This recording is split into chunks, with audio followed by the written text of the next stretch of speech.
Going live.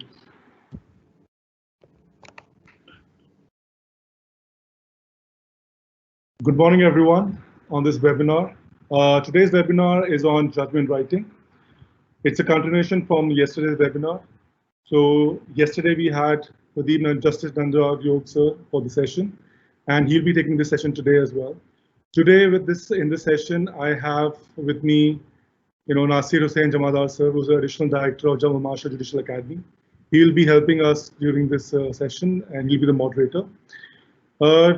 Like any other session that we've been conducting, there'll be a question answer round in the last. We'll be opening the question answer round for 15 minutes. Once the Lordship says that he's going to take questions. In that 15 minutes, I would request everyone to put in your questions, and post 15 minutes, we will close the question answer round. I would now request Nasir Hussain Jamadar sir to please welcome Nandaraj Yog sir, and Nandaraj Yog sir can then start the session. Sir, please, Nasir Hussain sir. Yes. Thank you, Chetan. Yeah.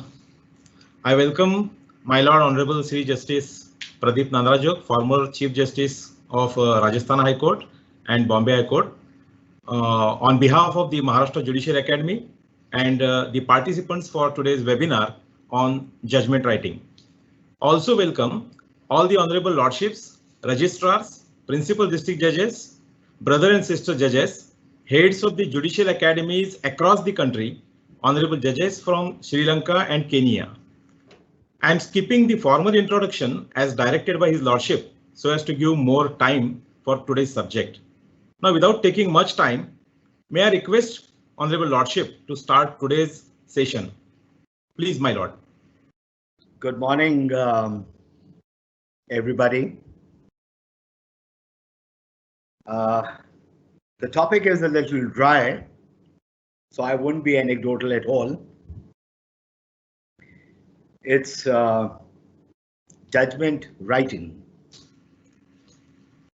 Now, a judgment, as we all know, generically, is a formal law-based decision when we refer to a judgment in a court of law.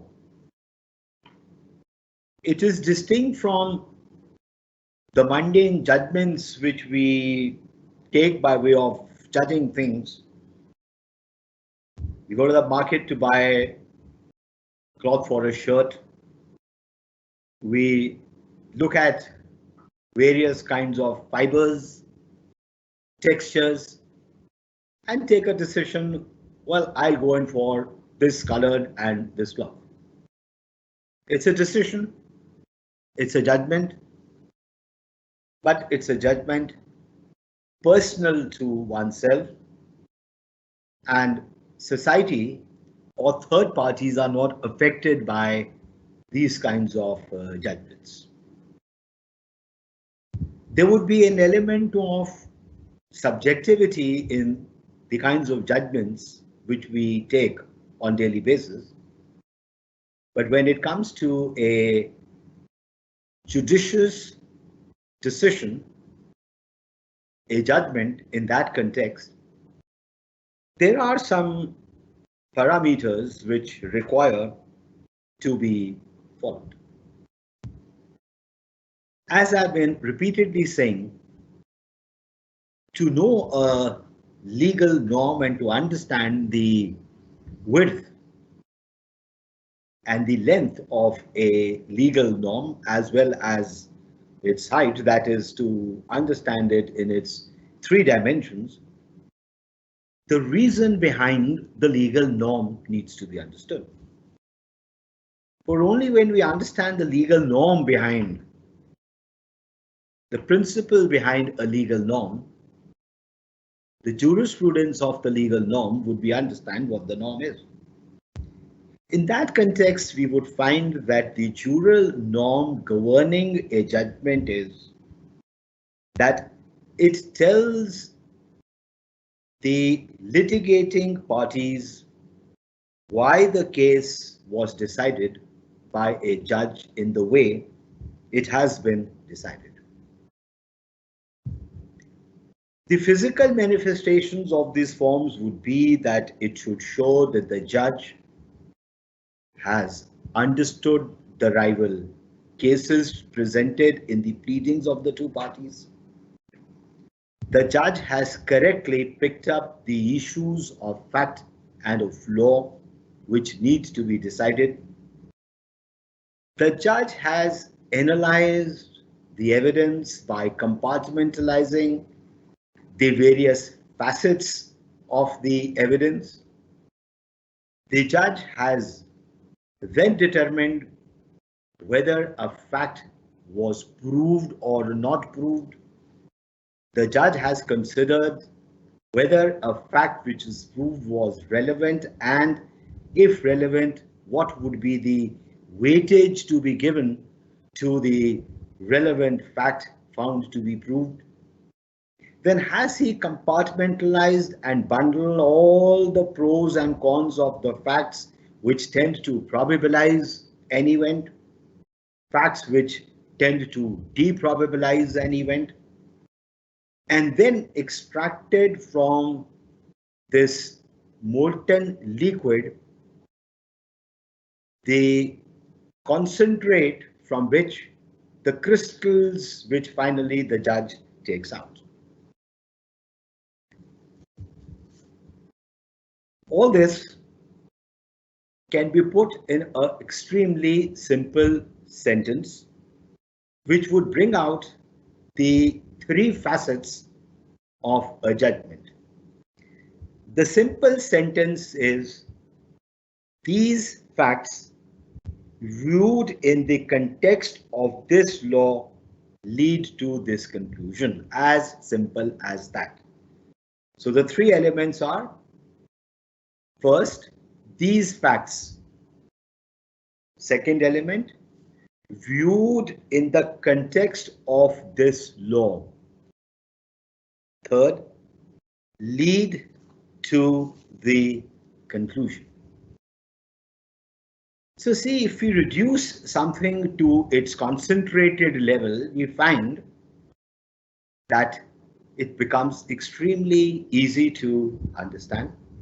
So therefore, every judge or any person who has to give a written opinion for some time, right opposite his table, and I did it when I became a judge, lest I forget it. So I always wrote and looked at it. What am I to do while writing a judgment? These facts viewed in the context of this law leads to this conclusion. You know, there is a Commonwealth Judicial Academy in Halifax in Canada.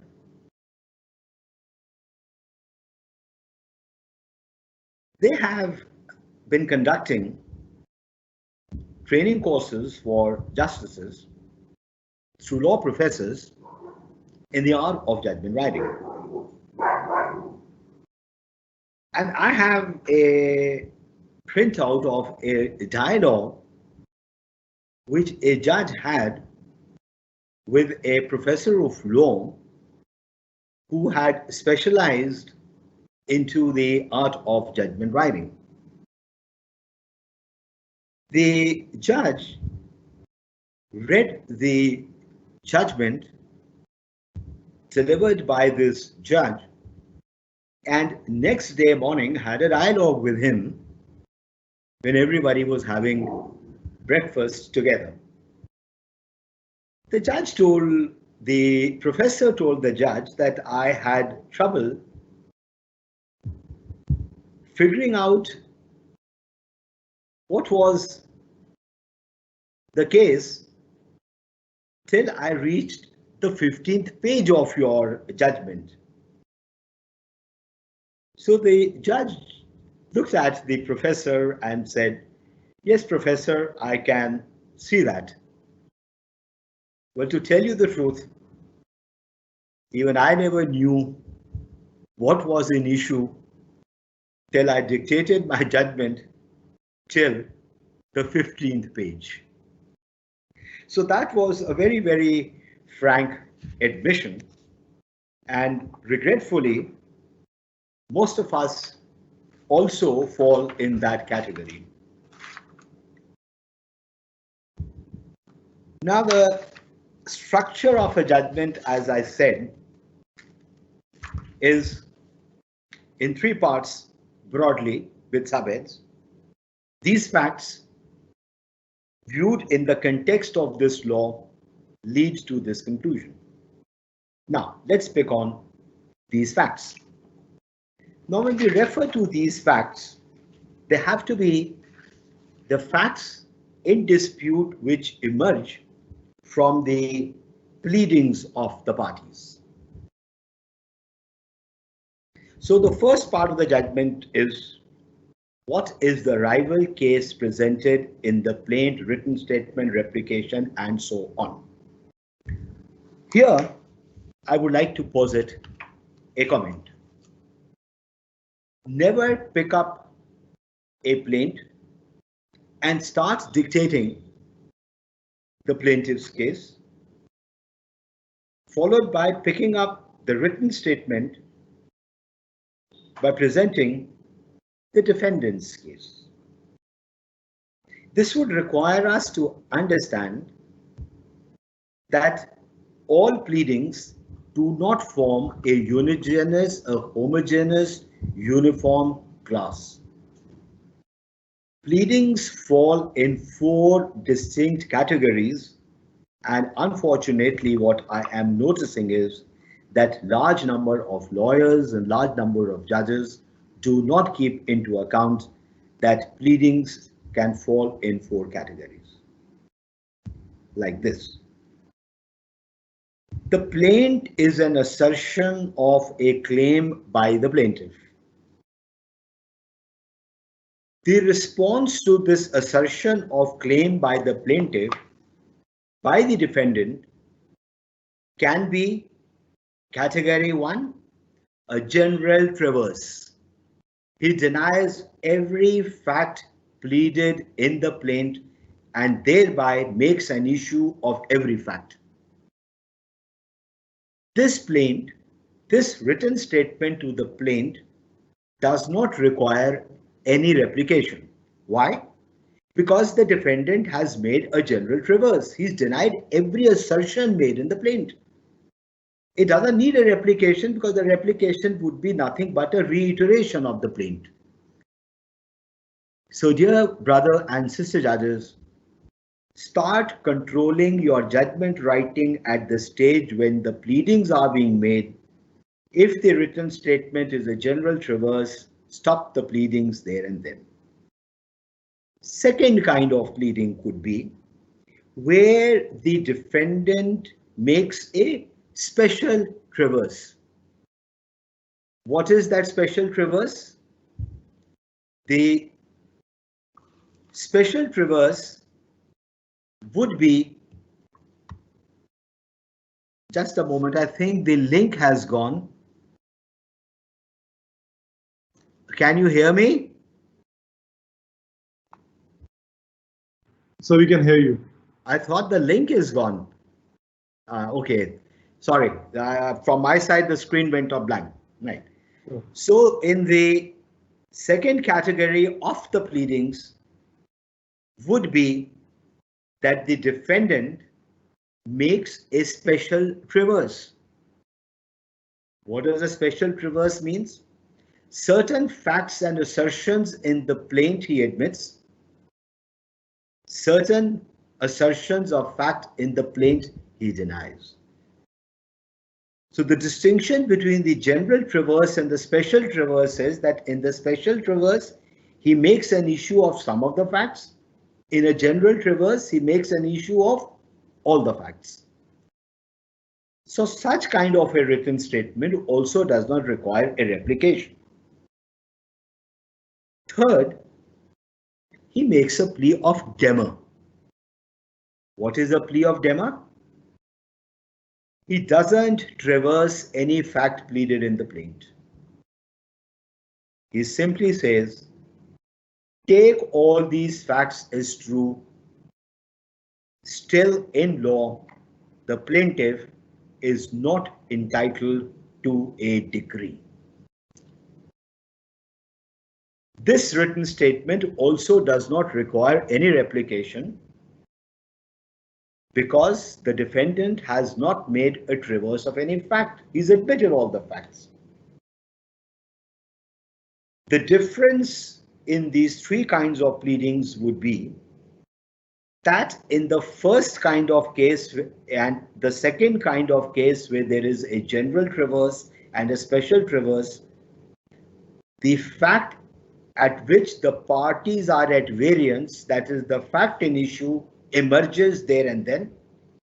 It could be one fact in issue, it could be two facts in issue, it could be three facts in issue, it could be 10 facts in issue, but the facts in issue emerge there and then, and they can be settled in the issues. If it is a case of a demur, no issue of fact arises. Only an issue in law would arise that whether on these facts treating them to be true, is the plaintiff entitled to a decree. Such a case would require a pleading not to be followed by the settlement of the issue, no evidence. Why? Because no issue of fact has been raised. The fourth kind is a little problematic and generally takes place, and this is here where the judges have to be careful. The fourth kind of a written statement is where the defendant makes a plea of confession, full or in part, followed by a plea of avoidance, meaning thereby the defendant admits full or some facts pleaded in the plaint, that is the plea of confession, followed by an avoidance. What is avoidance? He puts forth some further counter facts to nullify the claim of the plaintiff. Now, it is only this category of pleading which requires a replication, because law says a fact asserted and a fact denied gives birth to a fact in issue. Now, in this case, since this written statement, where a plea of confession is followed by a plea of avoidance, the fact in dispute has not emerged till the plaintiff files the replication. He then deals with the new facts introduced by the defendant. And do not forget that in law, the plaintiff is entitled to respond to the written statement in the same four manners in which the defendant is entitled to the plaint. So the replication can make a general traverse of the facts of avoidance pleaded in the written statement. He could make a special traverse. If he makes a general and a special traverse, parties are now at idem on at what fact they are in dispute. He could make a demur, no further pleading, but then he in turn in the replication could make a plea of confession with avoidance. Now this avoidance followed by the confession in the replication would require a sur rejoinder by the plaintiff. Why? Because pleadings have to be contracted till the stage where the parties are at variance on a fact in issue. The third one, and let me illustrate because illustrations make one understand the theory. Mr. Jamdar, there is too much of movement in your room which is distracting me. There are too many people walking in, they are distracting me, please. Now, let us take a case where the plaintiff in the plaint states that I am a hardware merchant. The defendant is a petty contractor. As a petty contractor, the defendant purchases from the plaintiff's shop such material which a hardware shop sells and are required by petty contractor, such as latches, nuts, bolts, paints, primers, sandpapers, cloth, brushes, nails, etc. And he says that as per the oral understanding between the plaintiff and the defendant, I supply goods at a credit for the entire duration of the month. On the first day of the next month, we settle and square up the account, and the defendant issues a check to me to clear the value of the goods, the price of the goods which he has lifted in the previous month. And then he says that for the month of March 2020, on the 1st of April, we settled the accounts, 1 lakh was due and payable, and the defendant issued from his account a check number so and so in sum of rupees 1 lakh payable to me. When presented for payment, it was returned dishonored by the banker of the defendant with the advice insufficient funds, and hence the claim for rupees 1 lakh with interest as per the Negotiable Instruments Act at 18% per annum. The defendant files the written statement. He says, I admit that the plaintiff is a hardware merchant. I admit that I'm a petty contractor. I also admit that there was an oral understanding between the parties that I used to pick up goods from his shop from the first till the end of the month. I also admit that on the first day of the next month, we used to sit and settle the accounts. So these are all pleas of admission up till now. Then he sets up the plea of avoidance. Now he says, this check I had issued as a blank check to the plaintiff when we started our business transactions 2 years back. He said I gave it as a blank check because the plaintiff wanted it as a security, and then says that the check leaves from my checkbook containing 50 checks issued by the bank were issued by me in these names on these dates, which were much prior to the month of April 2020.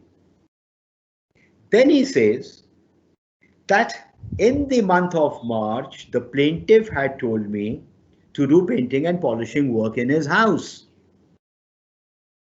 And the labor rate agreed was that for every painter, he would pay me 500 rupees a day, and for unskilled labor, 300 rupees a day.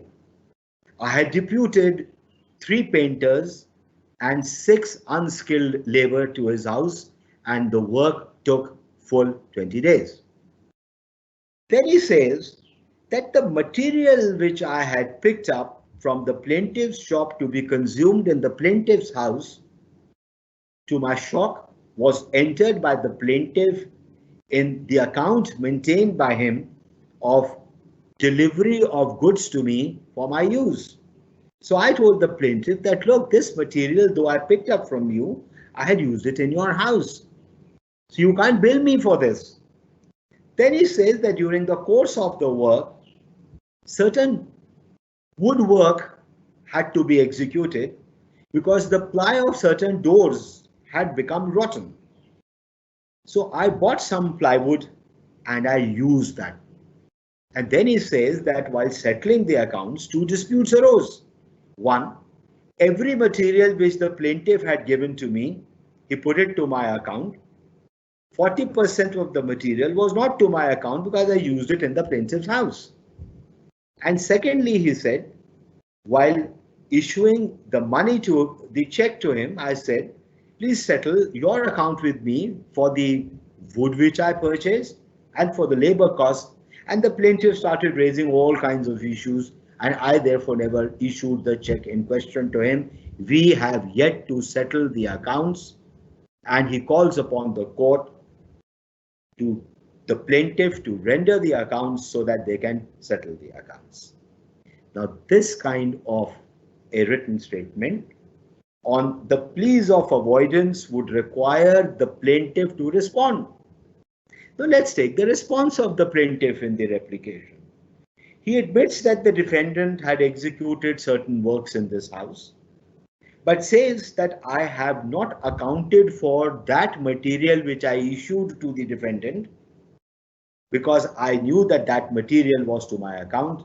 So at least on one point, the parties are at variance whether the material which the plaintiff claims to have supplied to the defendant, does it or does it not include the price of the material which the defendant claims he consumed at the plaintiff's house.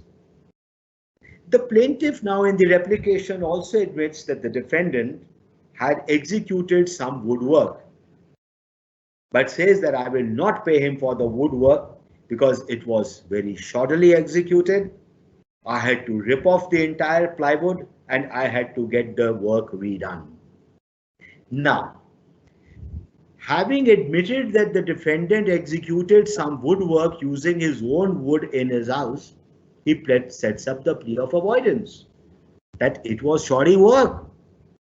This would require a sur-rejoinder from the defendant. Why? Because the plaintiff's plea of confession with avoidance in the replication required the defendant to reply to the plea of avoidance.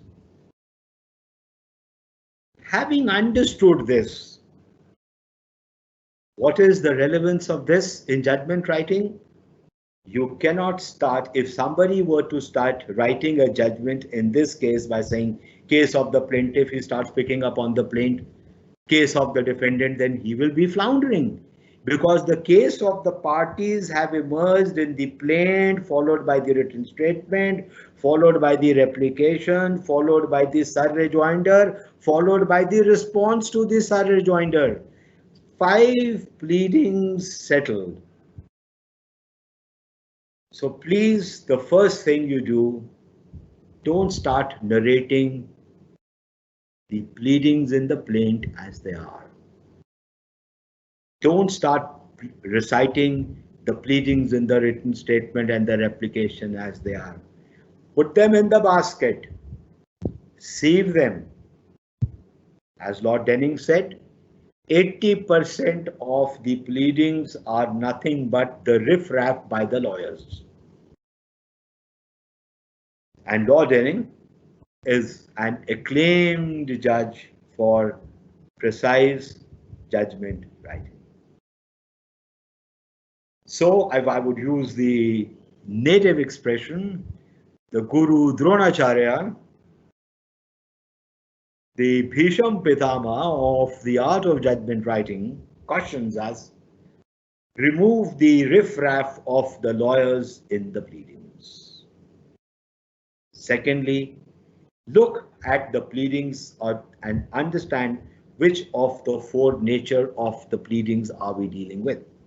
In the illustrative case of the kind, the pleadings, the judgment should start, the dispute between the parties, or you would say the dispute between the plaintiff who is engaged in the business of a hardware merchant and the defendant who is a petty contractor is whether, as per the practice of the parties, where goods were received by the defendant for a period of 1 month on credit for the month of March 2020, demanding rupees 1 lakh as the price of the goods, were they all the goods which were used by the defendant to his own use for the reason the defendant claims that certain goods taken by him from the plaintiff's shop were used by him to the plaintiff's account by executing work in the plaintiff's house. The further dispute from the pleadings of the parties which emerges is that the works which the defendant carried out in the house of the plaintiff at the asking of the plaintiff using wood from his own resources were they of the required specifications and not warranting the plaintiff to remove them and redo it. Further, what is the money payable by the plaintiff to the defendant on account of the labor charges? Once you settle the pleadings like this, the issues can be crystallized. So the second stage of the judgment, if you would have said, as I said, these facts viewed in the context of this law. So when we say viewed in the context of this law, require the issues to be settled. The issues to be settled. How easy it would be then to settle the issue? The first issue would be, what is the value of the goods supplied by the plaintiff to the defendant to be used by the defendant to his own account? Question mark. OPP, onus on the plaintiff. Next, what is the value of the wood used by the defendant to execute repair works in the plaintiff's house? OPD. Next, whether the woodwork executed by the defendant in the plaintiff's house was not up to the mark, requiring the plaintiff to redo the entire work? Question mark. OPP, onus on the plaintiff. Next, what is the effect of the decision on issue number 2 and 3? Why? The effect would be, if the work is completely shoddy, then on issue number 2, the defendant loses. If it is not completely shoddy, plaintiff partly loses, the defendant partly wins. So the second stage of settlement of issues actually follows from a critical analysis of the stage 1 of the reading of the pleadings of the parties. So having understood the importance of pleadings and the initiation of the case of the parties, which is which you could call is the front page of the judgment, which we could call is the front page of the judgment, follows by the settlement of the issues, which is the second stage of the judgment. The third stage is the narration briefly of the evidence, documentary as well as ocular. Here, do not be verbose. As yesterday while speaking on cross-examination and witnesses speaking, I had brought out that not what all witnesses speak is relevant.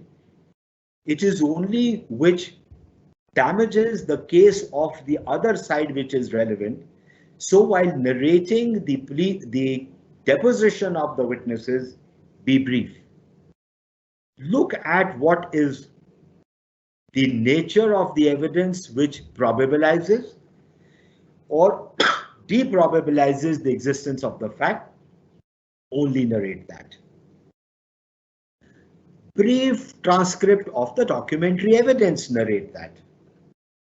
That the plaintiff's witnesses have exhibited such and such exhibits, briefly what they are. So that would be a narration of the relevant facts. While doing this,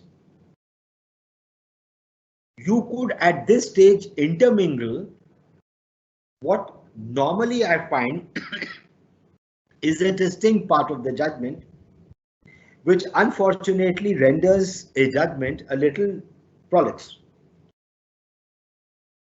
What you could do would be, if the plaintiff has examined 4 witnesses, Witness number 1 has deposed to a primary fact, to a fact relevant in issue in the nature of a conduct. Second witness has deposed to a fact in relation to conduct and a motive. The third witness has referred to a fact relating only to a motive. And a fourth witness has given an overall evidence. So while recording the testimonies and the evidence that at the trial this was led, link up the evidence of 1 with 2 in relation to the common features, 2 and 3 with relation to the common features, and 4 in relation to the overall view. Why? Because while reasoning, you would be able to package your evidence. We'll come to that part a little later. So if you merge while narrating the documentary and the ocular percipient evidence led by the parties, common features could be linked together in the narratives, because thereafter starts the soul of your judgment. The third part of the judgment is the judge's reasoning. Before he comes to the argumentative part of the reasoning, he must set the texture of the reasoning. It's like baking a cake. So what do? You take flour, you put it in a pan, then you put some butter in it, you may put some yeast in it, then you stir it, and you keep it aside for some time. Why? The yeast must ferment.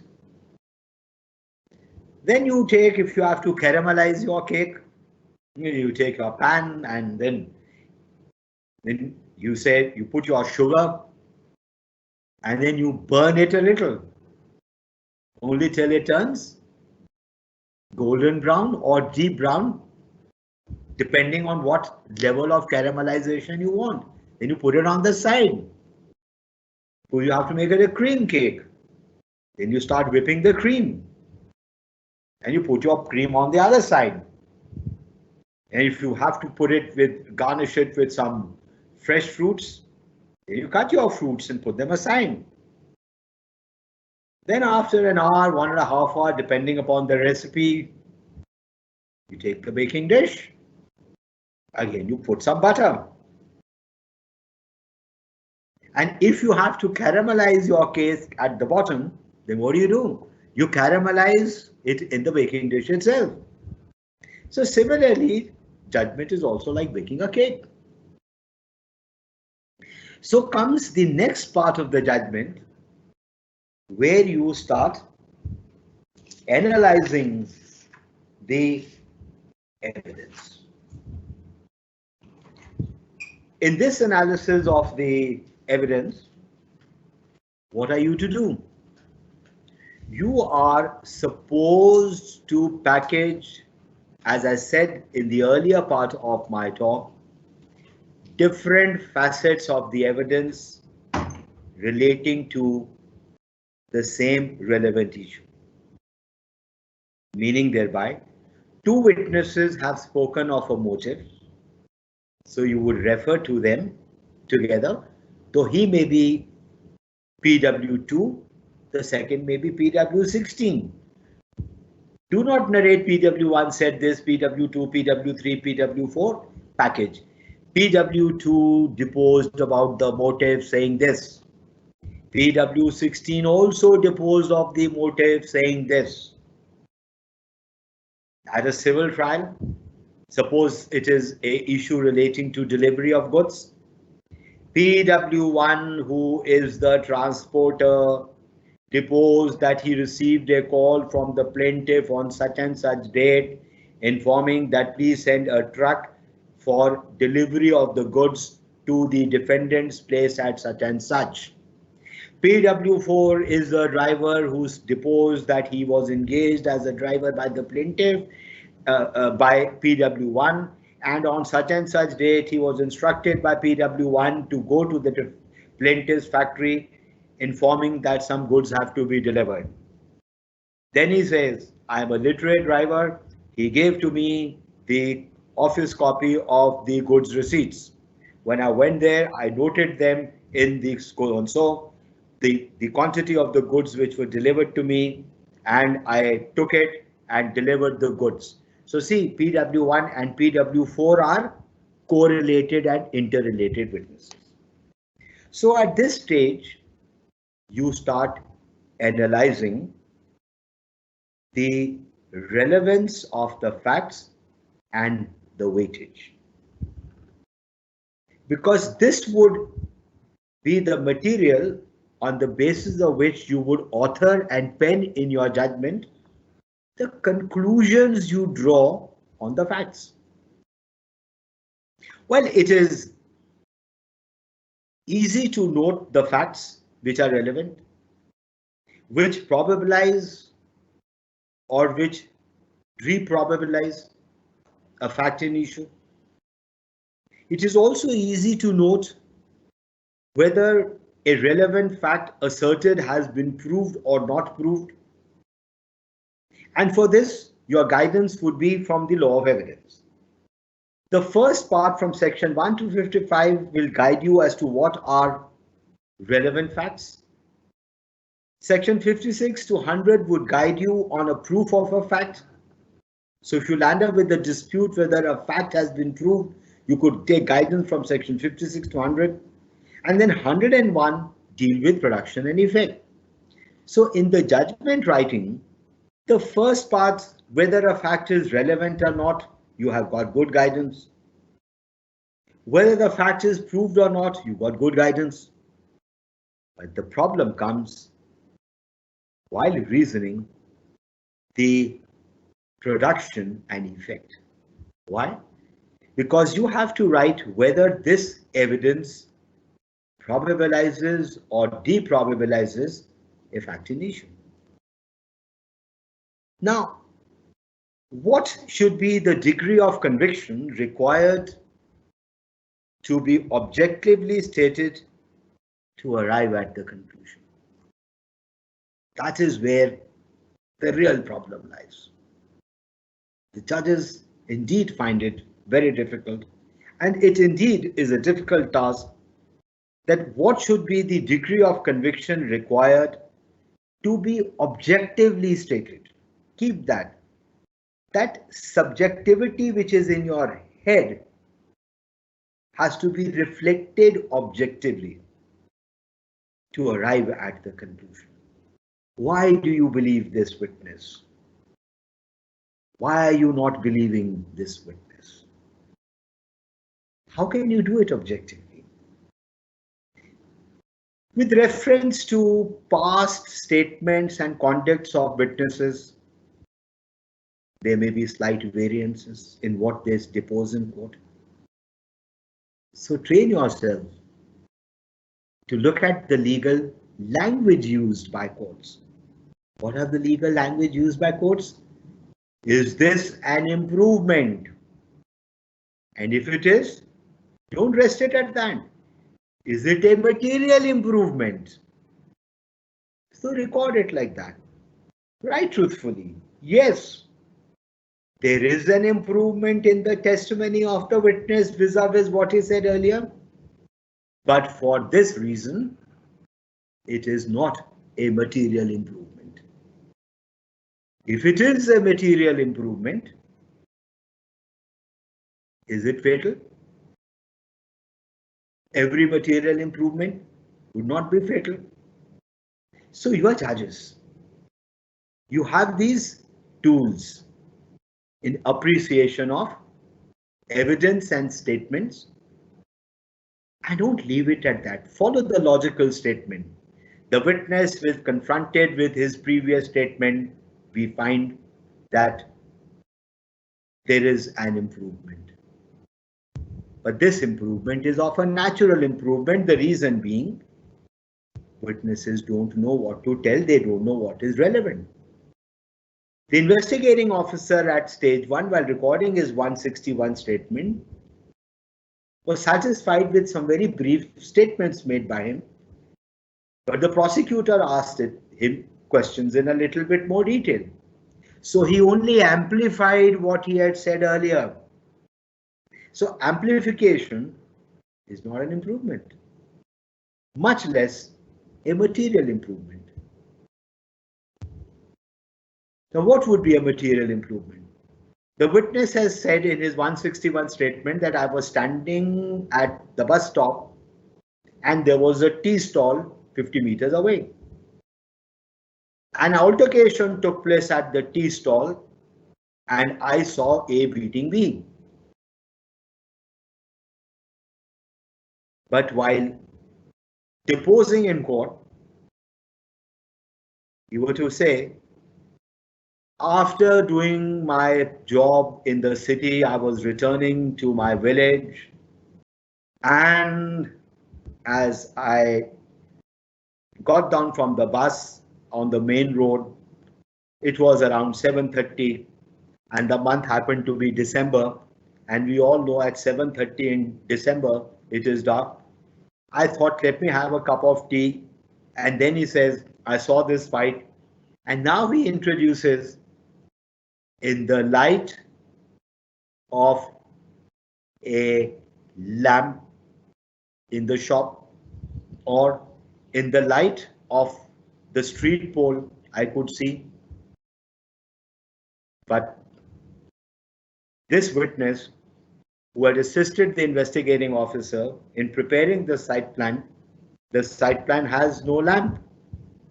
And now he introduces this version because it has his compulsion, because in darkness, how could he see 50 meters away who's hitting whom until and unless the place was lit? So you must draw a distinction while narrating your facts. Now, why do I say this? The reason is the degree of conviction has to be objectively stated to arrive at the conclusion. And the problem is what? Since it's an incline, and we are all of us are understanding what inclines are, because every day in the evening when we watch our televisions, we are all keen to know whether the curve is flattening or not, or the corona curve is flattening or not. Similarly, while noting the weight of the evidence, to objectively state the conviction which the judge forms to draw the conclusion, obviously it's an incline. Now the problem is that the degree of conviction to be climbed to cross the incline must be such which silences doubts for practical purposes and not completely eliminate the doubts, for this is near impossible. It's a guiding factor which judges overlook. And therefore I took the trouble of actually writing it down.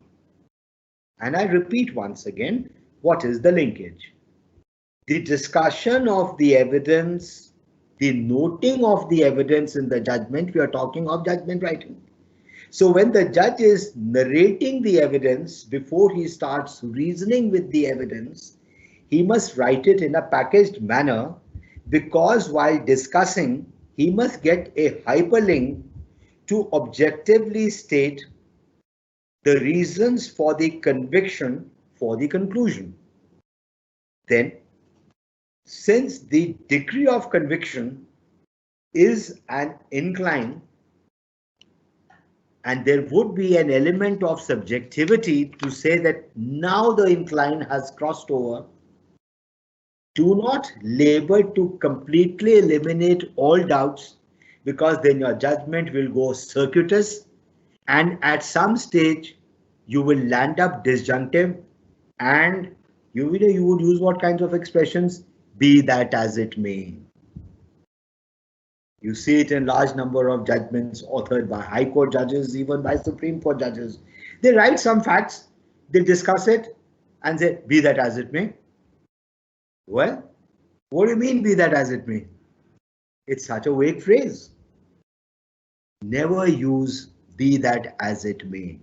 It means you are laboring on your facts to reason to completely eliminate a doubt, which is near impossible. So what is required is to state your reasoning which silences doubt for practical purposes and not satisfy each and every doubting thumbs. Keep in mind that no code has, and none perhaps can specify, the standard of persuasion.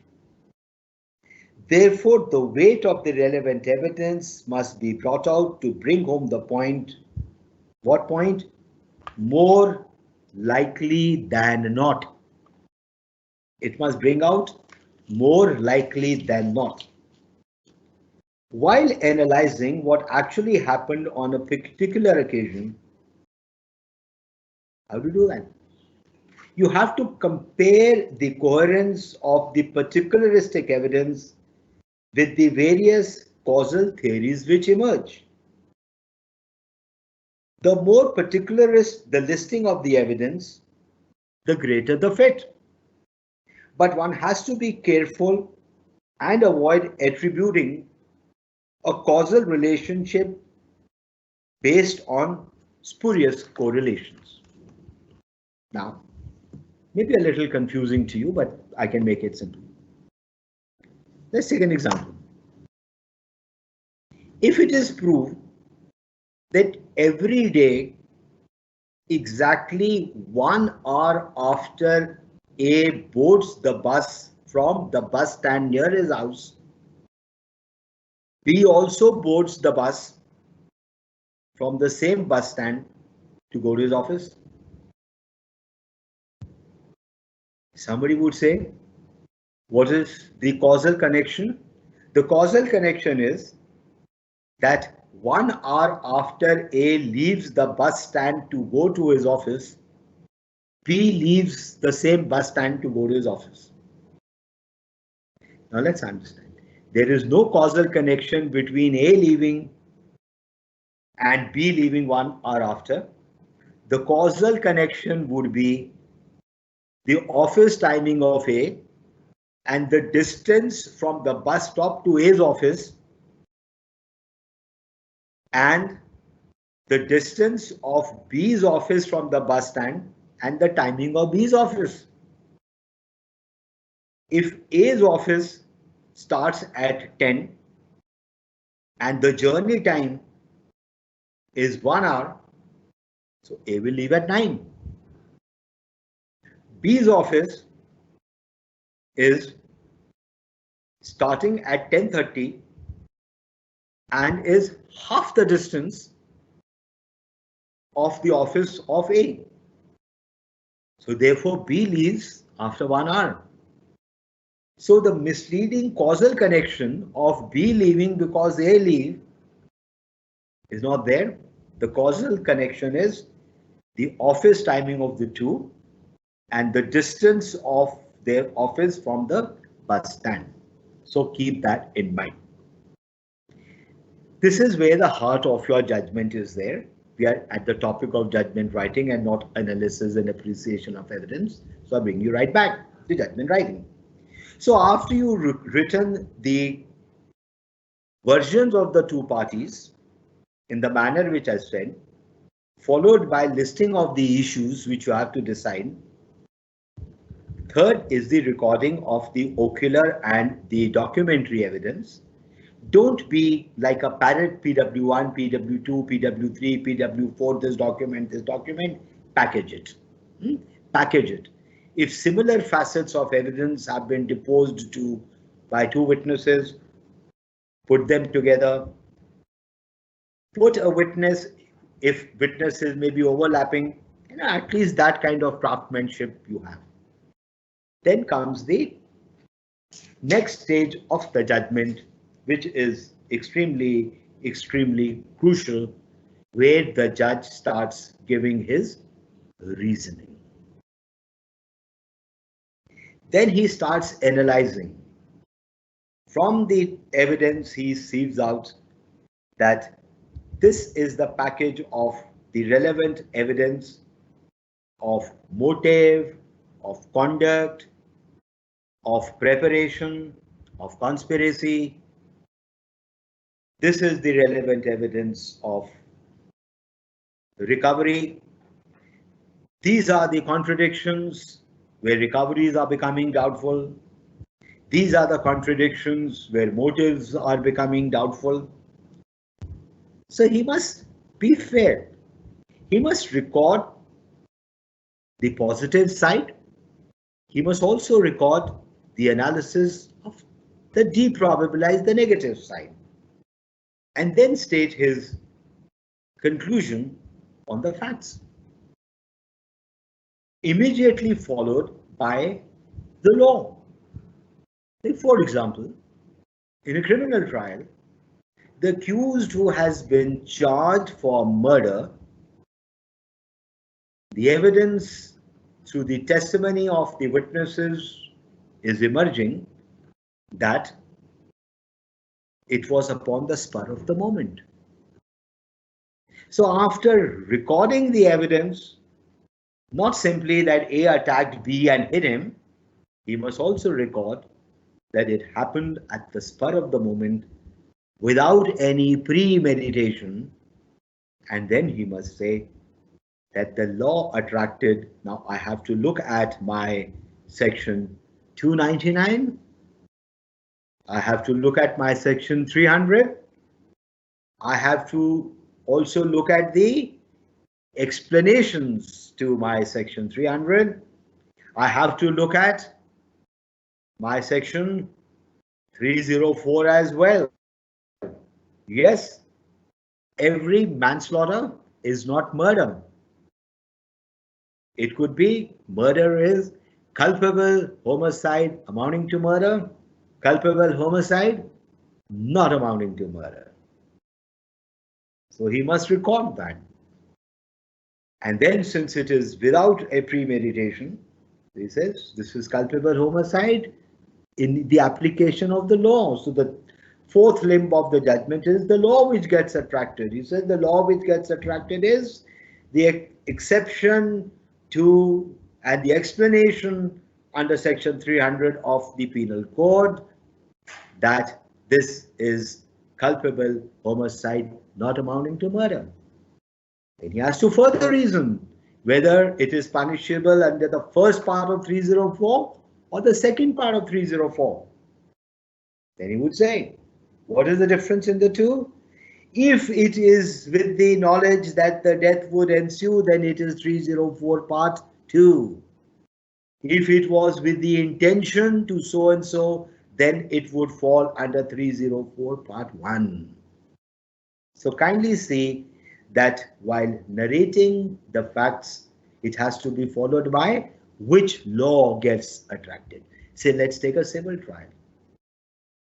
Is it acquiescence which is emerging? Is it abandonment which is emerging? Is it estoppel which is emerging? All fall in a different context and a different category. This stage is then followed by the conclusions. The conclusions are the interface of the evidence with the law applicable to draw the conclusions. This becomes the structure of your judgment. I'll elaborate a little more. But be careful while using language. Highly charged language to characterize the party's position is actually a rhetoric weapon that often backfires. Because if your judgment is taken up in an appeal, it alienates the reader because the charged language is based, or at least gives the impression of being based on passion rather than law. A judge's judgment is to be based on law and not on passion. Judges, when they rise above emotions, write judgments where the viewer is convinced that it is not a biased judgment. And bias doesn't mean a personal animosity. Bias has various forms and various features, and the underlying thread of every bias is that it kills or at least impedes impartiality. Now, with this framework, let us get into something more specific. Because part 2 and part 3 and part 4, which I have intermingled, need to be little bit separated while writing the judgment. Now, let's see what a judgment should include, followed by what a judgment should not include. After all, a judgment, as we said, is a statement of fact and the law applicable to arrive at a conclusion. Keep that sentence in mind. Keep that one sentence in mind. That how this one sentence is flowing like a flow chart. Now, what a judgment should include? A brief overview of the facts to set the scene. A succinct statement of the issues to foreshadow the structure. A succinct statement of procedural history, but only when it is relevant. Sometimes the procedural history may become relevant. For example, you may be wanting to decree the claim but deny interest pendent and later. Then you must record that the suit was dismissed in default on account of the plaintiff taking no steps for serving the defendant. It took 2 years for the suit to be restored.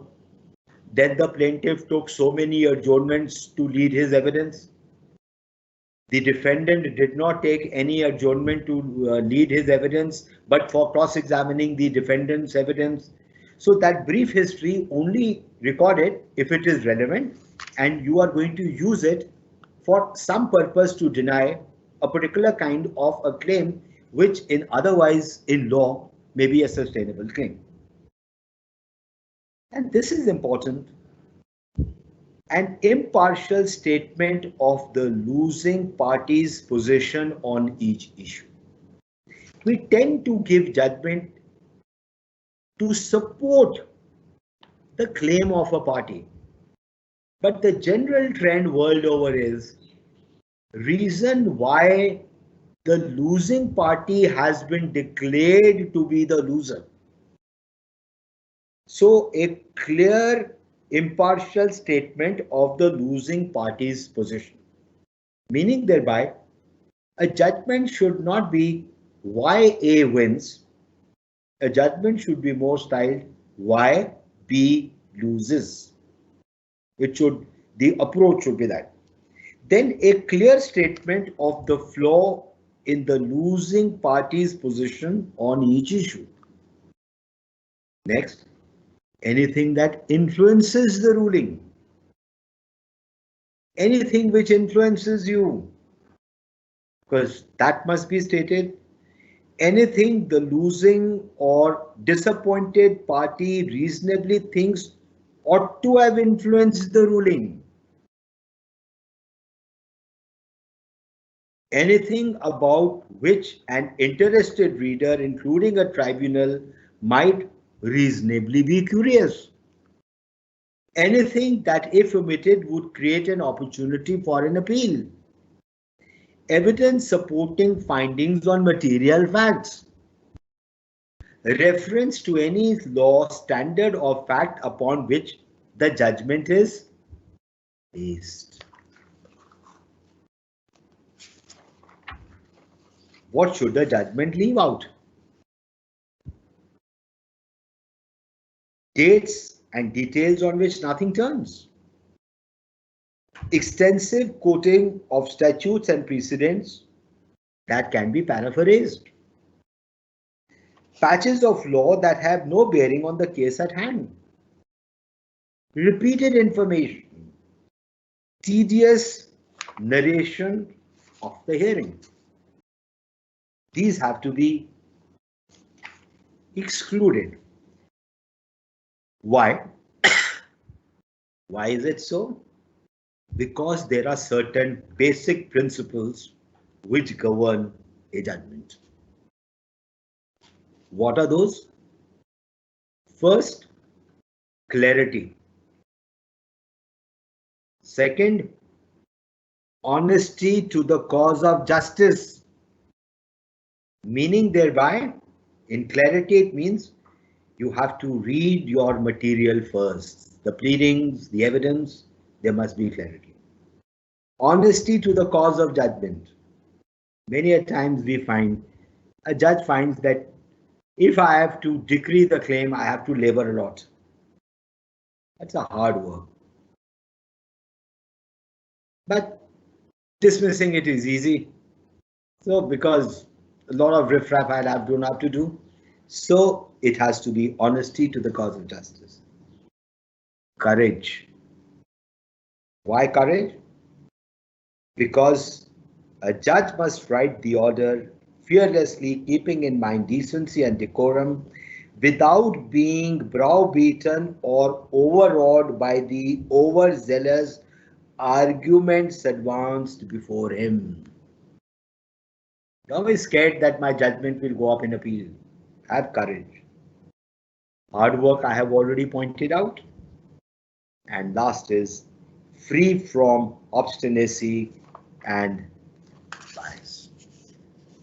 Because these are the basic essential features and principles of a judgment. It must be contained.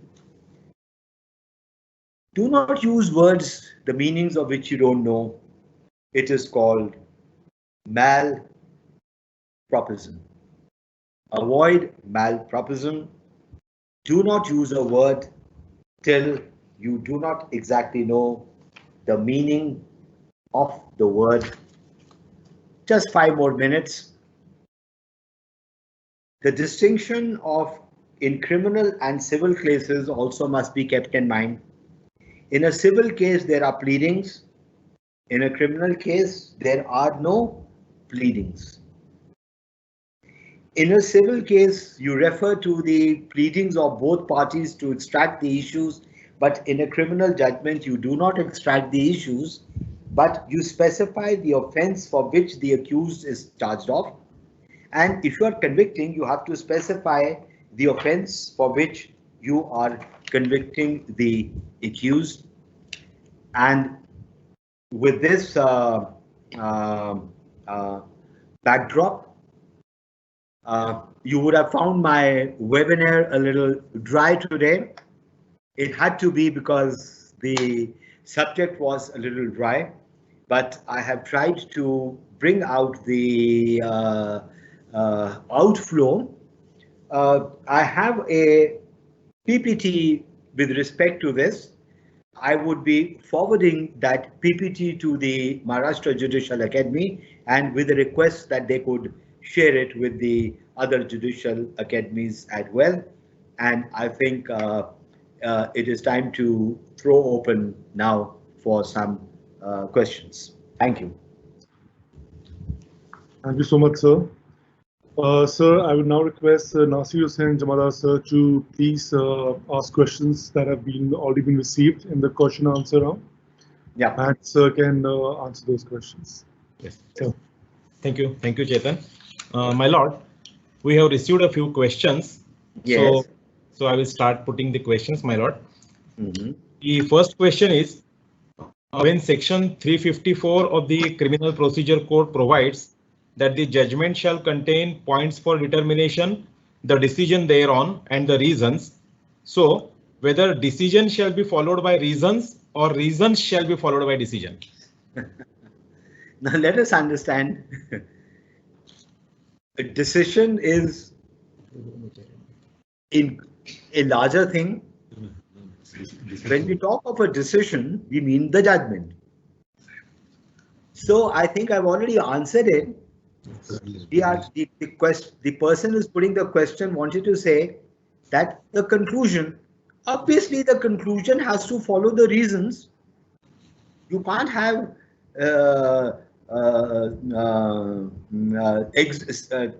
execution first, sentence afterwards, judgment afterwards. So it's very, very simple.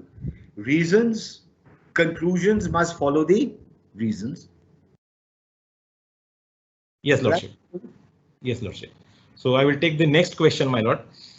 The question is, large number of authorities are submitted by advocates without mentioning the issue for which those are relied on. In such case, whether all authorities are required to be dealt with in the judgment. Well, it is sad that lawyers do it. So truthfully, simply write the truth that learned counsel cited these judgments, but when called upon to show the relevance of any, failed to do so. Write it. But be truthful to the cause of justice.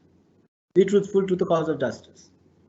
Like, for example, a counsel has cited a judgment that, look, because of this conduct of the victim was disbelieved in this judgment. Because of this conduct of the witness, he was disbelieved. The prosecutor also cites some judgment, and you will see what the problem would be.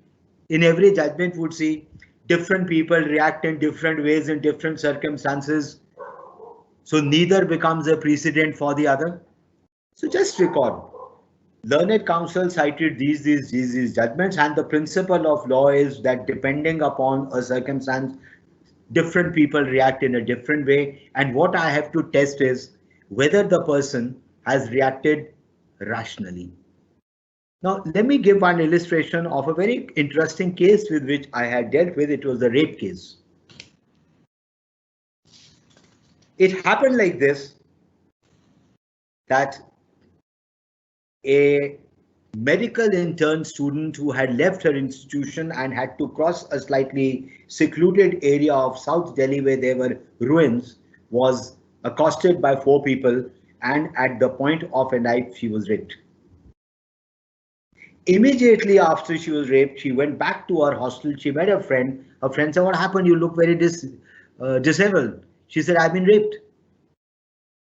Her friend was shocked. So she went to, her friend went out to get other friends. This girl just took a bath and she ran away. They couldn't locate her. When she was standing at the bus stop to go to her house, there was a policeman going by, and he just saw, he's a good policeman. Normally police doesn't bother about it. He found that this girl was very perplexed. He asked her what went wrong. She said, "I've been raped." He took her to the police station nearby. He made her sit there. He went to the IO. He went to the SHO that this is what has happened. And the girl went away. Unfortunately, he didn't make an entry in the Roznamcha. Somewhere the information leaked out. No, sorry. That night, the girl with her parents came to a government hospital, LNJP hospital. So what are you here for? She said, "I was raped in the morning. I want my medical examination done." And before the lady doctor would come, she vanished. She vanished once again. But in the hospital record, she gave her name and her address. On the 4th day, somewhere the press got hold of it, and those headlines in Delhi papers. And ultimately, when the IO would go to a place where she was residing, her parents would say, "She's not here, she's not here." Ultimately, at the trial, what was argued? They look at her conduct. So she confides of rape and then she runs away. Don't cite judgment. Here the argument was, this is not a rape victim acting in a consistent manner. They said her conduct is inconsistent. The trial court just noted some judgments. That was wrong. What did I write? I said, look here. Look at the psychology of a victim and a rape victim. How many feelings do creep into the head of this rape victim? Fear, anger, hatred, revenge, feeling of low esteem. It just depends which feeling overpowers you. At the first instance, what was the feeling in her? She felt dirty. Anger and revenge was there, but she was feeling dirty. So that feeling of being dirty overpowered her, which led her to her hostel. Then she finds a friend. She finds a comfort. Which feeling overtakes her? A feeling of wanting sympathy. She told her friend, look, this is what has happened with me. But as her friend went away, she was alone. Which feeling overpowered her? Shame in the Indian context, which led her to run away. When she saw the policeman in this cauldron, and the policeman asked her, which feeling overpowered her? Feeling of revenge. Justice, I must seek justice, which led her to there. And when she sat in the police station, and she got a moment to herself, another feeling overpowered her. What am I doing? In an Indian society, I'm an unmarried girl. I'll come in the press, everyone will know. She went away. In the house, she brooded. Again, she sought justice. She went back, meaning thereby, conduct which may apparently seem contradictory can be reconciled. Write it in your judgment. Next question. Yes, thank you, my lord. The next question is on civil side. It says that notwithstanding a case may be disposed of on a preliminary issue, why the court shall pronounce judgment on all the issues? It is like this. It's simply Order 14, Rule 2. Please read it. If on a preliminary issue, a case can be finally decided, you can decide it on the preliminary issue, though the requirement is of deciding all. So please look at Order 14, Rule 2 and decide. This is not a question we are discussing art of judgment writing and not whether I should decide a preliminary issue first or not. There are some guiding judgments. Please look at the judgments under Order 14, Rule 2. Yes, Lordship. So I will take the next question, my lord. It says, is it necessary at all the times to narrate the facts of the citations relied upon by the parties or the judge himself in his judgment, or only quoting ratio laid down in the judgment is sufficient? It is sufficient to cull out the ratio, but do not forget that many a times the ratio gets inextricably linked to the facts. Like, for example, the issue is whether A had abandoned his claim. Now, abandoning of a claim would be a matter of a fact and not really a pure matter of law. Now, what is abandonment? A conscious giving away. It is like this. I have this pen with me. One day I get fed up of this pen, though it's in a working condition. So I throw it in my dustbin. And next day morning, my domestic help gives it to the fellow who comes to collect garbage. That man looks at it, he says it's a good pen and he keeps it. And one fine day I find this guy is writing and using this pen. I said, listen, but this is my pen. You would say you abandoned it. Now, the guidance of this judgment would have no precedentiary value. It would have no precedentiary value. Now, what happens is a judgment would have a precedentiary value only on the law which it settles and not on anything else. So if the judgments are on fact based, you have not to note the facts. You simply say This is a fact-based judgment and it has no precedentiary value because I am deciding abandonment. Thank you, Lordship. The next question is whether it is necessary to discuss motive in criminal judgment. Well, every aspect which incriminates the accused has to be discussed. And if the prosecution alleges a motive, you have to discuss the motive. Let's understand that notwithstanding motive being treated to be a weaker evidence, in certain circumstances, it may be a very strong evidence. Why is motive treated to be a weaker evidence? Because on the theory of logic, it is based on a presumptive logic. What is the presumptive logic? Because A had the motive to do something, A may have done it. It is a presumptive logic. And presumptive logic obviously has two possibilities of error. The first possibility of error is that the taint in the evidence of the person who deposes to motive may be overlooked by the judge. The second taint would be the conclusion of the motive which the judge is drawing may be wrong.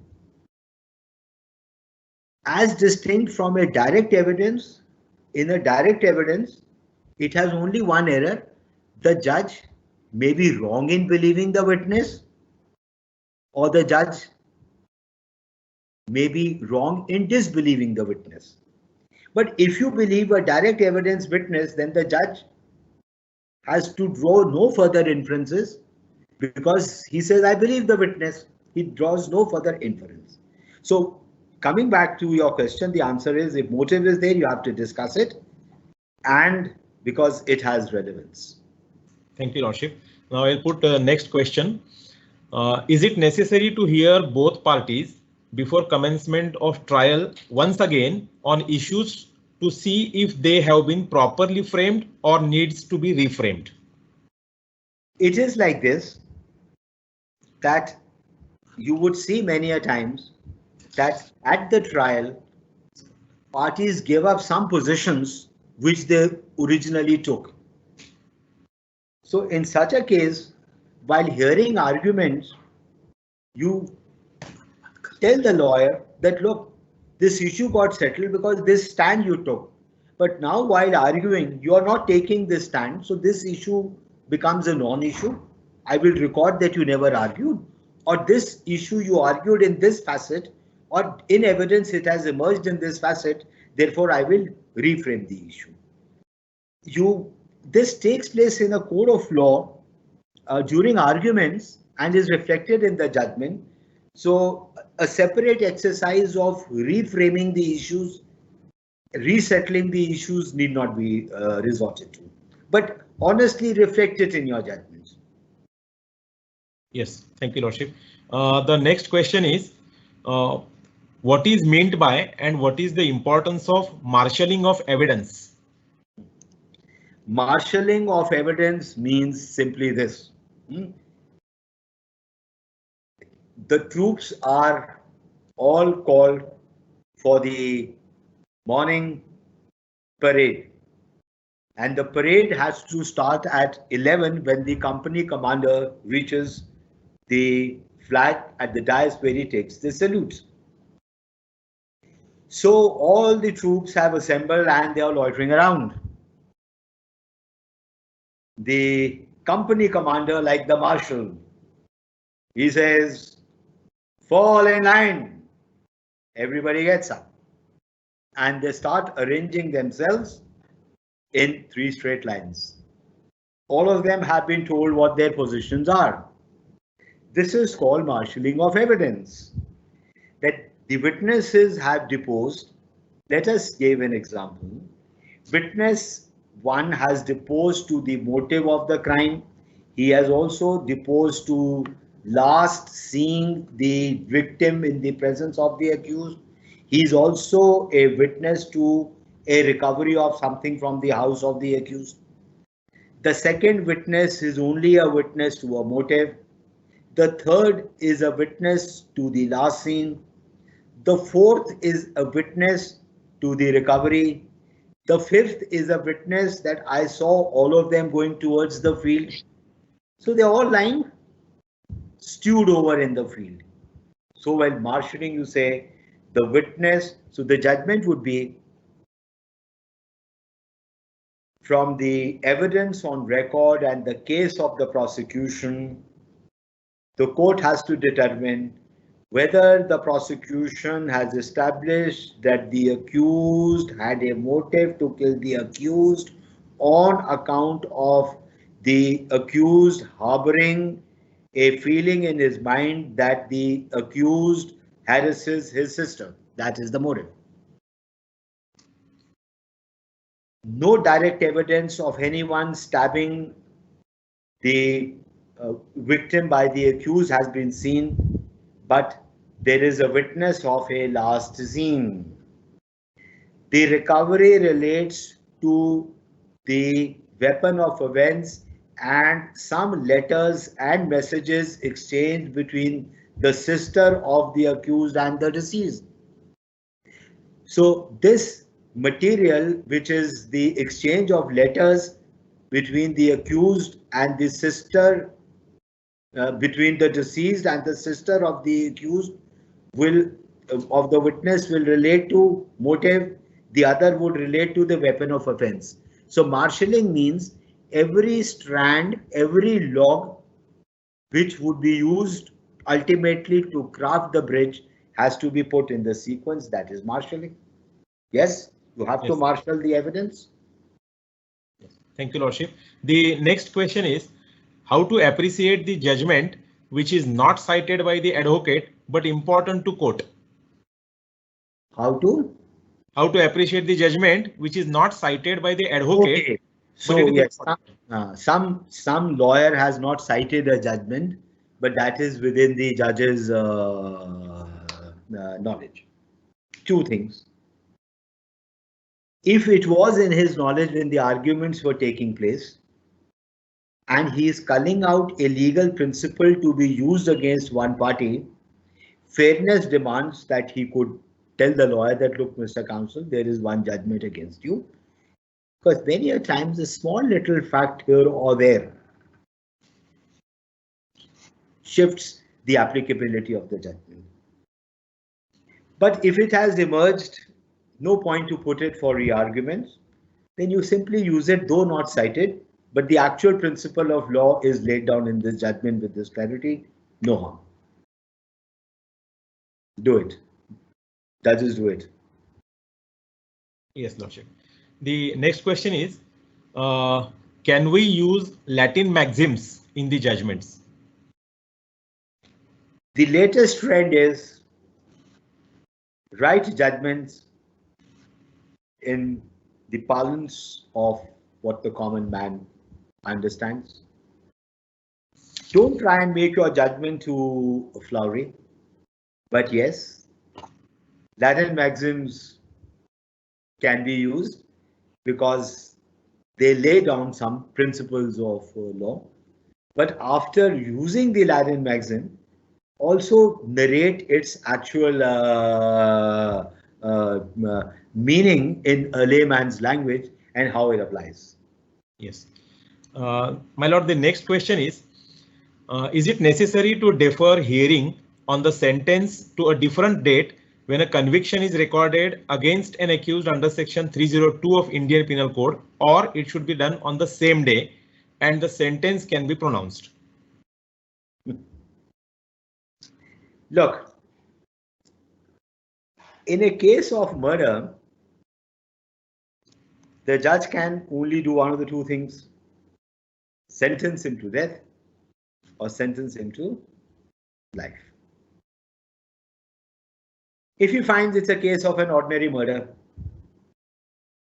where hardly any scope of a death sentence is attracted, and he's imposing the lesser one,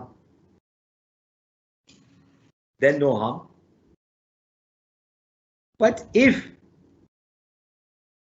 it is a life sentence intended with a minimum term before which remission can be considered, say 20, 25, 30 years, or a case bordering towards death sentence.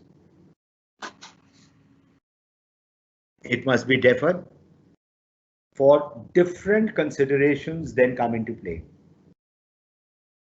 Then some mitigating factors not towards conviction but towards the sentence. According to me, if there are more than one accused and other than murder, or even if there's a single accused for sentence, you must always give time so that the lawyer can come forward on the quantum of the sentence as well. Let me give an example. I dealt with one case. In a rural setting, at the exhortation of the father, the son did the stabbing. It was a case of 304 part 2. And normally you would say, he's the principal offender, I'll give him 7. This guy has exaltation, I'll give him less.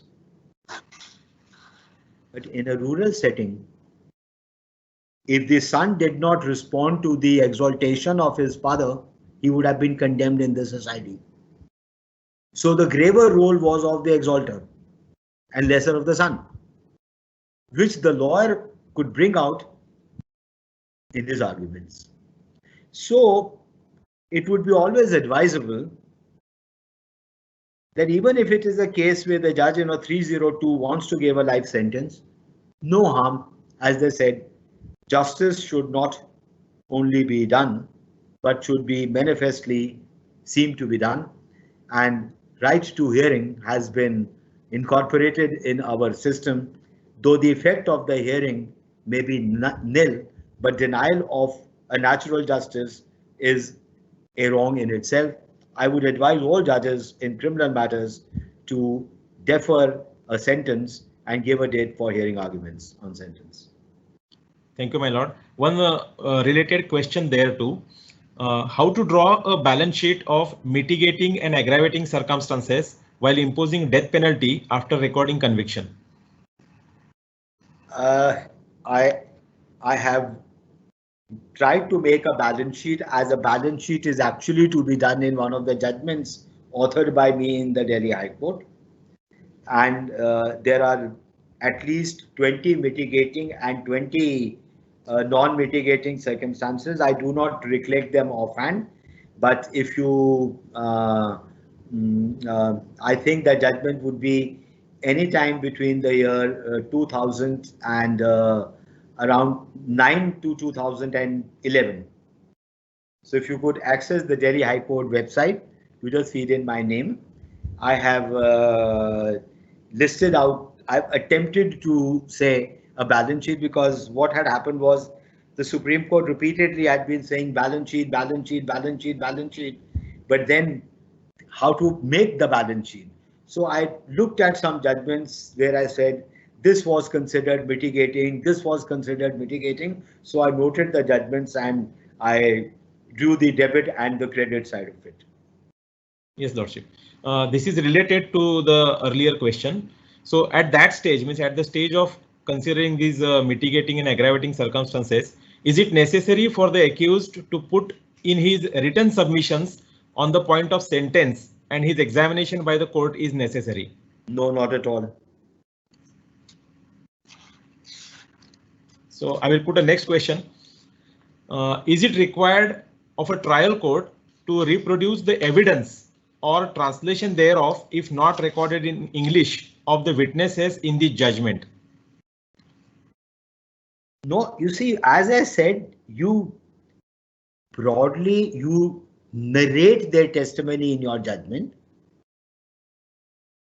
But if it becomes sometimes essential to exactly quote, because the idiom of a sentence cannot be brought out on a translation. It cannot be brought out on a translation. Then you must exactly use and record that word as it is, and in English transliterated. Like for example, when we say provocative words, in different societies, different cultures. Like for example, I come from Punjab. So, for somebody making an innocent mistake lovingly, so many times elders in the family says, oh, tu in Punjabi khote wali gal kiti hai tu. You behave like a donkey. I'll feel very proud if my elder tells me, tu khota hai. I'll be very happy because he's loving me. But maybe in some place it may be treated to be something very, very offensive. So as a matter of rule, if you are translating it, transcribing it, it is sufficient. But if a particular word in its textual setting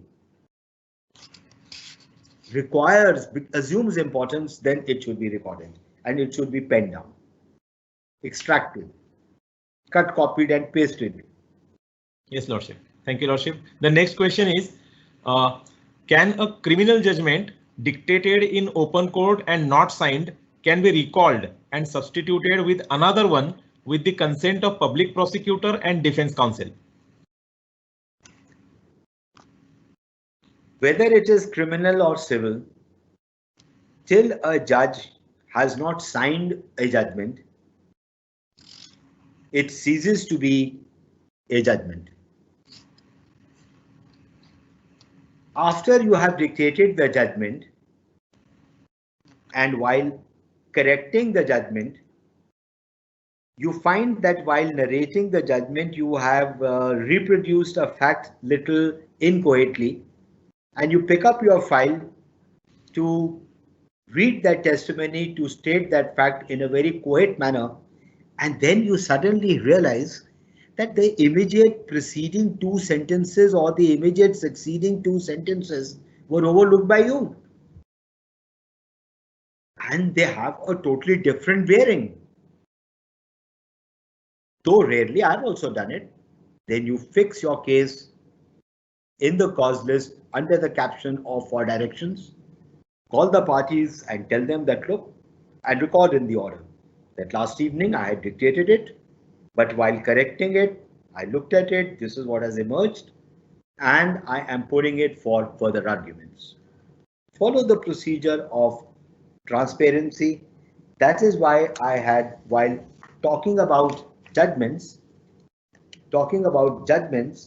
I had brought out this aspect of the matter, that the judgment should be honest and free from obstinacy and bias. So all these questions get answered when if the viewer has understood why I said what are the underlying principles behind a judgment. Yes, Lordship. Lordship, the next question is, it is said that on similar facts in issue, there may be different reasoning and conclusion. What should the judicial officer do to ensure uniformity in it? I would not disagree. I would disagree with this question put so widely. The manner of discussion may vary, and which may apparently give you an idea of the judgment being totally differently written. Maybe totally different written. But if you would re-paraphrase the judgments, you would find the same thing written at different places in a different manner. That is why in my talk today, I brought out list evidence of same features in different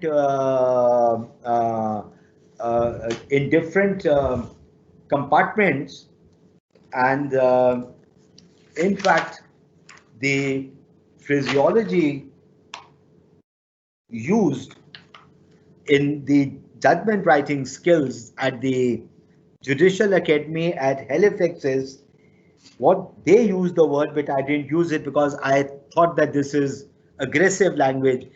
things like bullet point, shotguns. This is not good language according to me, but they said arrange the analysis of issues like rooms in a shotgun house. So I use the word package it. Now, how do you package it? And you said marshalling, packaging, marshalling, they are all complementary and supplementary to each other. So the only way is witness to the conduct, package it, witness to a motive, package it, witness to a last scene, package it, witness to an arrest, package him, witness to a disclosure, package him, witness to a recovery, package him, witness of medical evidence of forensic expert, package it. And please package them. Now I can't tell a judge that package motive first or package preparation first, but it should be done. Why? Because motive triggers the crime. So discuss motive first. After motive, you prepare for the crime. What is the harm if discussing preparation next? Pursuant to preparation, what do?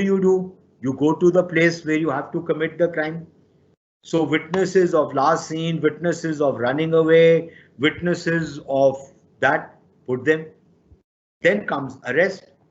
So if you could follow that sequence, I think all judges' judgments would be just in the same manner, and there would be greater uniformity and greater clarity. Similarly, at the civil trials. Yes, Lordship. I will put the next question. Can an appellate court pass adverse comments on the trial court judge on his judgment in the appeal judgment without giving an opportunity to him to explain? Look, adverse comment upon a person is one thing. Adverse comment upon your work is another thing. So if I find that you've done a shoddy job, what else do? I would say that this judgment crafted by the trial judge is a shoddy judgment. But I should not pass comments. It is reflective of a lazy judge. It is reflective of a judge who doesn't understand any law. It is reflective of lack of any understanding. Those condemned words which are personal to the author should be avoided. But it is the job of the appellate court to reflect upon the judgment and comment upon the judgment, as it is the same issue which judges say to the citizens, you may please criticize my judgment, but don't attribute personal motives. Say anything about my judgment, I have no issues. So the answer is simple. The appellate court should not make personal comments targeting the author. You may make any comment relating to the work. Authorship not to be disabused. The work authored anything, but be temperate still. Yes, Lordship. The next question is, how points for determination in civil appeal and criminal trial will be framed, and answer by court? Is there any difference between point for determination and ingredients of offense and issue in civil? No, they all are the same facets of the same thing. At base, the purpose of my talk was to bring home one, that in a civil matter, state the pleadings on the facts on which the parties are at variance clearly. At the criminal trial, you have no pleadings. State clearly what is the accused charged of. Then at the civil trial, from the pleadings of the parties, issues of law and issues of fact to be stated. But in the criminal trial, issues are not settled, but the discussion of the evidence applicable to what offense is committed. For example, there's a difference between theft and criminal misappropriation. There's a big difference between the two. There's a big difference between culpable homicide amounting to murder, culpable homicide not amounting to murder. culpable homicide not amounting to murder, punishable under 304 Part 1 or 304 Part 2. So these marshalling, the judges must understand. What we are talking was marshalling of the evidence where a different facet of the evidence. And that will take us to the first webinar of mine. All relevance of facts is found under section 5 to section 56 of the Evidence Act. So 2 witnesses have deposed to res geste. There may be 1 and 20, say they are res geste. 2 witnesses have deposed to previous statements made by the witness. They are relating to an admission under section 18. So therefore, that is what is needed. It is something like when you play rummy, don't you do that? You put all your spades at one place, you put your hearts at one place, and you don't have all your cards lying at random. That's what you do. Yes, Lordship. The next question is it a good practice to open the judgment by writing the conclusion and then writing the facts of the case and then the reasons for such conclusion? Well, the theory behind a judgment is that the reasons must flow and reach the conclusion. But no harm in saying at the beginning to the reader, issue number 1 is this against the plaintiff, issue number so and so against the defendant, followed by a discussion and the reasoning. So what you are showing is that you have not given the decision at the thing, you have just stated the tail end of your decision at the top.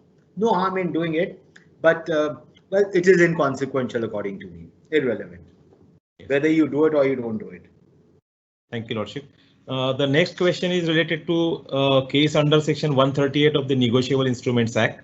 The question is how and in what manner to appreciate the defense taken by the drawer to the check, and connected thereto, can a conviction and sentence in a summary trial be pronounced in the absence of the accused, related to 138 matter?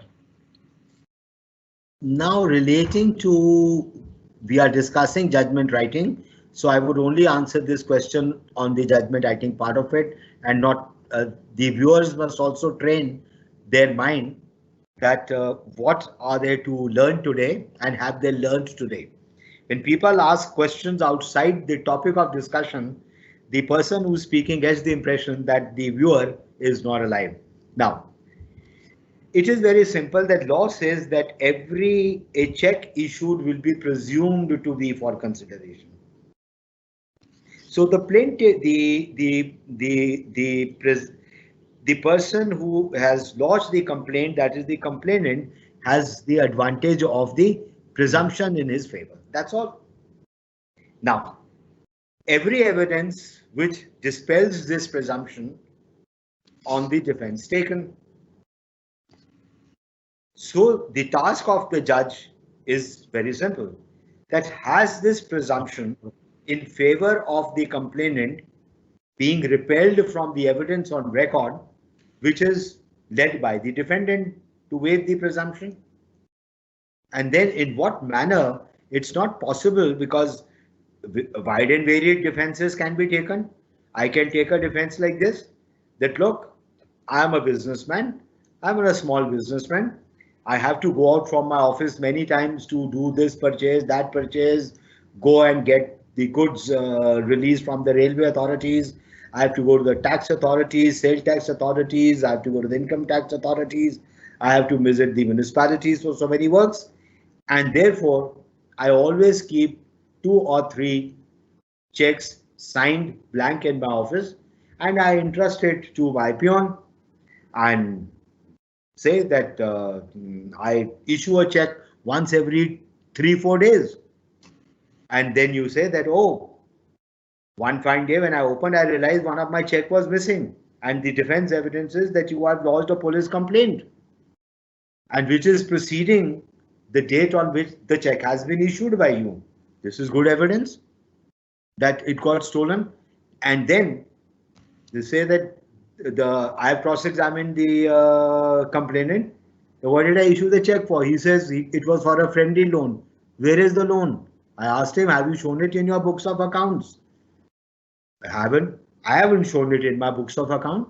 So you see, that will depend on the nature of the defense taken and the nature of the evidence led by the complainant then to show that the check was for a consideration. Yes, Lordship.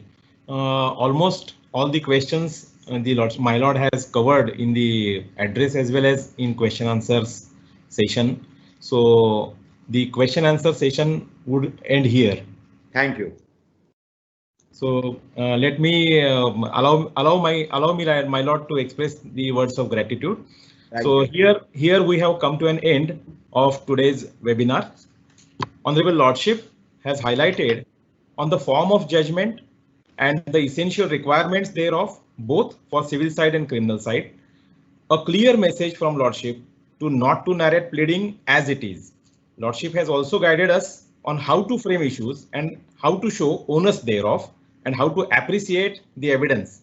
Yes, judgment is like baking a cake. Use legal language.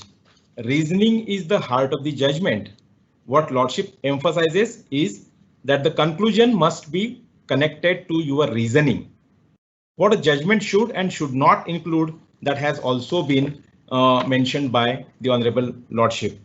I sincerely thank Honorable Lordship for enlightening us on the very important topic of judgment writing. It was a mesmerizing experience. Thank you, my Lord.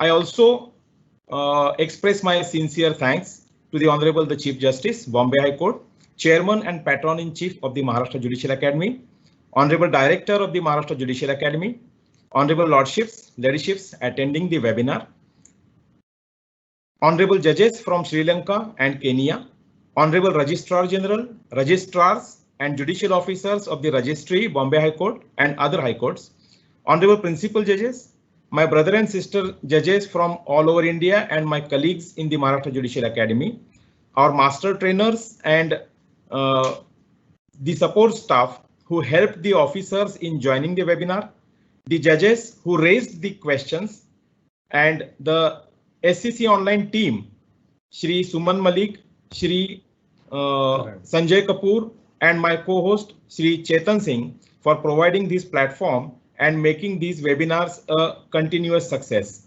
Thank you very much and have a great time. Thank you, my Lord. Thank you, sir. Thank you, Nasir Hussain Jamadar, sir. Thank you, my Lordship. There's a small message to everyone who has joined today. First of all, thanks on behalf of SCC Online family. This, for members who have not joined in today, could not join in because I was getting a lot of messages. This link would be valid. So if you click on this link after this webinar is over, it will do a repeat telecast for you. So you can also view it later on. On that note, I will take a leave. And thank you everyone for joining us. We'll see you next time. Thank you. Thank you. Thank you.